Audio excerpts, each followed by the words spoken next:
Have you ever closed your laptop at the end of the day, walked into your house, and instead of feeling present, you felt behind? Behind at work, behind at home, behind in your goals, behind in your parenting, behind in your leadership? Like, no matter where you are, you feel like you should be somewhere else. Well, if that sounds familiar, this episode is for you. Hey, dreamers, welcome back to your Dream Coach podcast. I'm Shayla Wey. I'm a small business coach, growth strategist, and a firm believer that your dream life doesn't start one day. It starts the moment you decide to lead like you mean it. This podcast is all about leadership, fulfillment, and growth, not just in your business, but in your life. And today we're diving into something that almost every leader I coach wrestles with: work-life boundaries and the guilt that comes with them. Because the real question isn't just, how do I manage my time better? It's this: how do I lead well without sacrificing my personal life? So let's get into it. Let's get into the real struggle, because here is what I have found. Leaders don't struggle because they lack ambition. They struggle because they care. You care about your team, you care about your family, you care about your clients, your business, and you care about your future. And when everything matters, everything feels urgent. And that's when guilt creeps in. You feel guilty leaving work early. You feel guilty staying late. You feel guilty missing bedtime. And you feel guilty missing opportunities. And then you feel guilty resting, but then you also feel guilty pushing. And it's that constant internal tug of war. And it's exhausting. And I've coached leaders who are incredibly capable, deeply driven, and wildly heart-centered. And they still feel like they're failing everywhere. But here's the truth, is I've learned through years of building businesses, leading teams, coaching clients, and being a parent myself, guilt that we feel is often just a sign of misalignment, not failure. And once you understand where that misalignment is coming from, everything starts to shift. So the first thing is that clarity reduces guilt. This is the first and most important shift.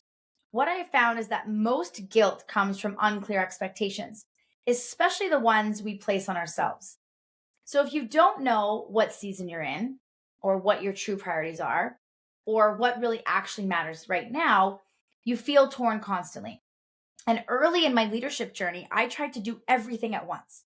Grow fast, be present, say yes, show up everywhere. And what that created wasn't fulfillment, it was quiet resentment and constant guilt. And this is where Essentialism completely changed the way that I think about leadership. It's an amazing book if you want to check it out. And one of the core ideas is simple but powerful, is if everything is important, nothing is. So when I stopped asking, how do I do it all? And start asking, what is essential in this season? The guilt softened. Because clarity reduces internal conflict. And that's leadership, that's fulfillment, and that's growth. The second thing is that work-life balance isn't the goal, alignment is. Because the truth is, as much as we speak of a work-life balance, there never really truly is a time where everything is actually balanced the way that we need it to be. And what I mean by that is that there are seasons in life where sometimes work does just pull at you a bit more, and that's okay. Because then there's seasons where life pulls at you more and you're a little bit more heavy on the life side. And if we are always currently in balance, we never really grow and we stay stagnant. So as we're constantly balancing our life and our work and juggling all the things, it forces us to grow. So I want to dive more into talking about balance for a minute here. Because like I said, balance sounds beautiful, but it is rarely realistic. And so what I found is that alignment matters far more than equal time. Alignment means that your calendar reflects your values. So if you say family matters, but your calendar never shows it, the guilt starts to grow. If you say your team matters, but you're distracted and reactive, then guilt grows.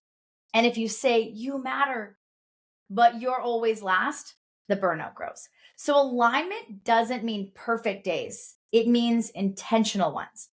And some weeks do require more business energy, right? Like I said, and some seasons require more personal presence. And so when those choices are intentional, not accidental, guilt loses its grip because you're no longer reacting, you're choosing.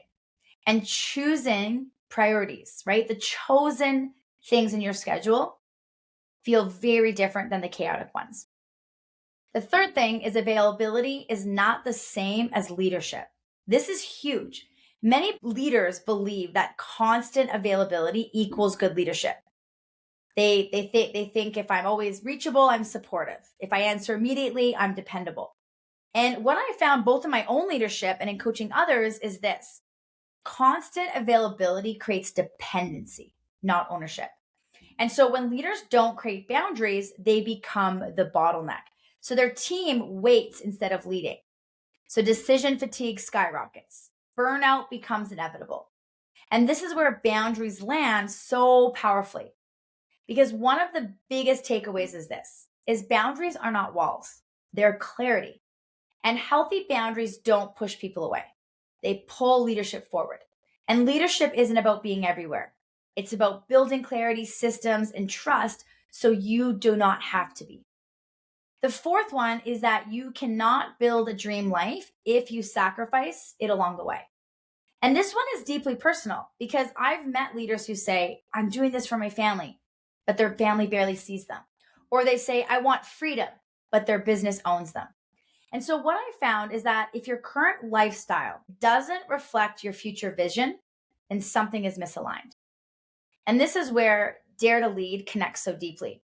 And in this book, Brené Brown talks about values not as something we aspire to, but something we practice. Because leadership isn't what you say you value, it's what you're willing to protect. So here's a question I ask often, and it's a powerful one. If nothing changed for 5 years, would I be proud of this pace? So not your goals, not your potential, your pace. That question alone can reset everything.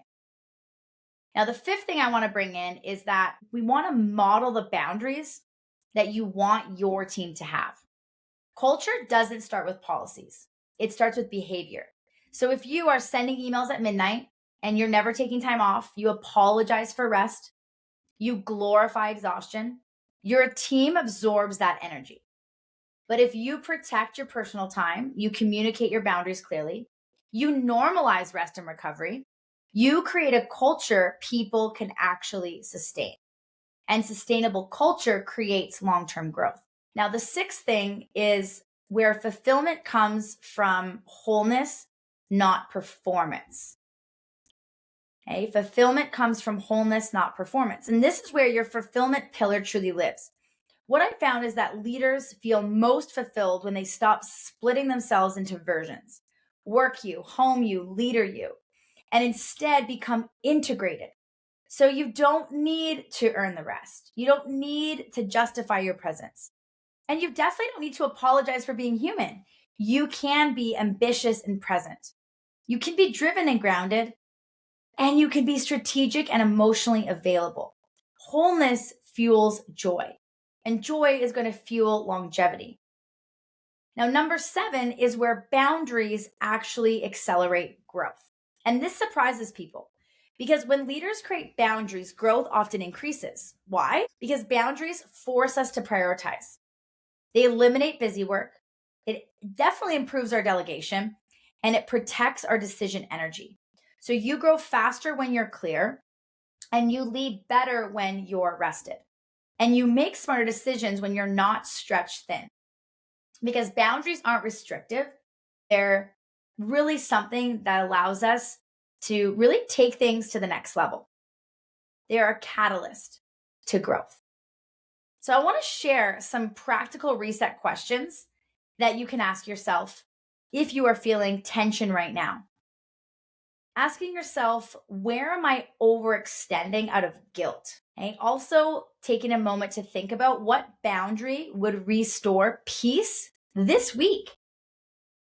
And what season am I actually in? And lastly is, what does my dream life require from me right now?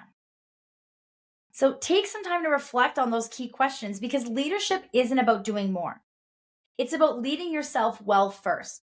And if you want to go deeper into leadership and deeper into systems and building a business that supports your life instead of competing with it, come join us inside the LFG Business Academy on Skool. It's completely free. You'll get access to the mini leadership series where we can break down practical leadership tools that you can apply immediately. And you can find the link in the show notes. So remember that you are not failing because you care about both your business and your life. And you are not weak because you feel the tension. You are responsible, you are ambitious, and you are building something meaningful. And meaningful success does not require sacrificing yourself. You can lead well, grow intentionally, protect your personal life, build sustainably, and remember, because your dream life starts the way that you lead, the way that you live, and the way that you grow. So I'm so grateful that you're here, and I will see you next time on your Dream Coach podcast.